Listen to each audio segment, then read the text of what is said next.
দেশনেত্রী বেগম খালেদা জিয়া এবং শহীদ রাষ্ট্রপতি জিয়াউর রহমানের আত্মার মাগফিরাত কামনায় আজকে আমাদের এই ইফতার ও দোয়া মাহফিল। আমাদের এই ইফতার ও দোয়া মাহফিল এইটা সকল নেতাকর্মী আমাদের যারা আছে সবাই যারা আমরা একসাথে জাতীয়তাবাদী ছাত্রদলের রাজনীতির সাথে সম্পৃক্ত আছি, আমরা সবাই মিলে একসাথে ঐক্যবদ্ধ হয়ে দেশনেত্রী বেগম খালেদা জিয়ার জন্য দোয়া করার জন্যই আজকে মূলত আমাদের এই আয়োজন। এই যে ইফতার মাহফিল, দেশনেত্রীর আত্মার মাগফিরাত কামনায় আমাদের এই দোয়া। আমরা এটা প্রতি বছরই আসলে আমরা এরকম রমজান মাস আসলে দোয়া মাহফিলের আয়োজন করে থাকি। গত বছরে আমরা দেশনেত্রী বেগম খালেদা জিয়ার সুস্থতার জন্য দোয়া করেছি।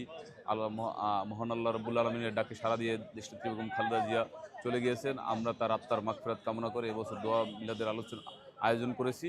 নেতাকর্মীরা সবাই এখানে এসেছে, সবাই মূলত দোয়া করার জন্য এসেছে।